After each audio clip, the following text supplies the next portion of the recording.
സ്വർണ്ണവില ഇന്ന് കുറഞ്ഞത് ആഭരണം വാങ്ങുന്നവർക്ക് പ്രതീക്ഷ നൽകുന്നതാണ്. എന്നാൽ അധികം വൈകാതെ വില കൂടിയേക്കാം എന്നാണ് വിവരം. അമേരിക്കൻ ഡോളർ മൂല്യം കുറയുന്നതാണ് ഈ വിലയിരുത്തലിന് കാരണം. കേരളത്തിൽ സ്വർണ്ണവില ഇന്ന് കുറയുകയാണുണ്ടായത്. ഇന്നലെ രാവിലെ മാറ്റമില്ലാതെയും വൈകിട്ട് ഉയരുകയും ചെയ്ത സ്വർണ്ണവില ഇന്ന് കുറഞ്ഞത് ആഭരണം വാങ്ങുന്നവർക്ക് പ്രതീക്ഷ നൽകിയിരിക്കുകയാണ്. എന്നാൽ അധികം വൈകാതെ വില കൂടിയേക്കാം എന്നുള്ള വിവരമാണ് പുറത്തുവരുന്നത്. അമേരിക്കൻ ഡോളർ മൂല്യം കുറയുന്നതാണ് ഈ വിലയിരുത്തലിനും കാരണം. കേരളത്തിൽ ഒരു പവൻ സ്വർണത്തിന് ഇന്നത്തെ വിലയനുസരിച്ച് 1,16,240 രൂപ നൽകണം. 22 ക്യാരറ്റ് സ്വർണത്തിന് 200 രൂപയായിരുന്നു കുറഞ്ഞത്. ഗ്രാമിന് 25 രൂപ കുറഞ്ഞ് 14,530 രൂപയായി. അതേസമയം 18 ക്യാരറ്റ് സ്വർണ്ണാഭരണങ്ങളാണ് ഏവരും നോക്കുന്നത്. ഇപ്പോൾ 1 ഗ്രാം സ്വർണം വാങ്ങണമെങ്കിൽ 11,940 രൂപ തന്നെ നൽകേണ്ടതുണ്ട്. പവന് 95,520 രൂപയാണ് വില. വെള്ളിയുടെ ഗ്രാം വില 290 രൂപയിൽ തുടരുകയാണ്. സ്വർണ്ണവില കുതിച്ച സാഹചര്യത്തിലും ആഭരണം വാങ്ങുന്നവർക്ക് താഴ്ന്ന ക്യാരറ്റ് ആഭരണങ്ങളെയാണ് ഇഷ്ടപ്പെടുന്നത്. 14 ക്യാരറ്റ് ആഭരണങ്ങൾക്ക് താരതമ്യേന വില കുറവാണ്.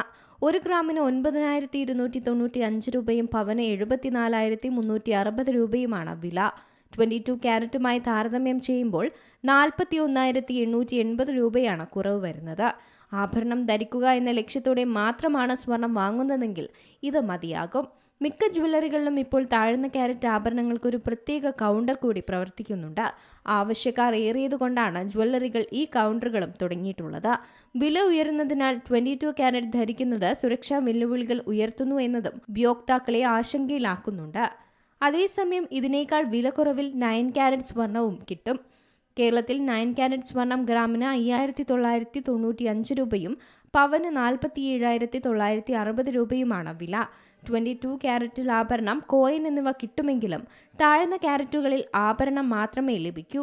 ഇത്തരം ആഭരണങ്ങൾക്ക് പണിക്കൂലി അല്പം കൂടും. എങ്കിലും 22 ക്യാരറ്റുമായി താരതമ്യം ചെയ്യുമ്പോൾ വില വളരെ കുറവാണ്. തിരിച്ചു വിൽക്കുമ്പോഴുള്ള നിബന്ധനകൾ ജ്വല്ലറിയിൽ നിന്ന് ആഭരണം വാങ്ങുന്ന വേളയിൽ തന്നെ ഉപയോക്താക്കൾ ചോദിച്ചറിയുന്നതായിരിക്കും നല്ലത്. Business desk, C Malayalam news. ഏറ്റവും പുതിയ വാർത്തകളും വിശേഷങ്ങളും വിരൽത്തുമ്പിലറിയാൻ സി മലയാളം ന്യൂസ് എല്ലാ ഡിജിറ്റൽ പ്ലാറ്റ്ഫോമുകളിലും ലഭ്യം.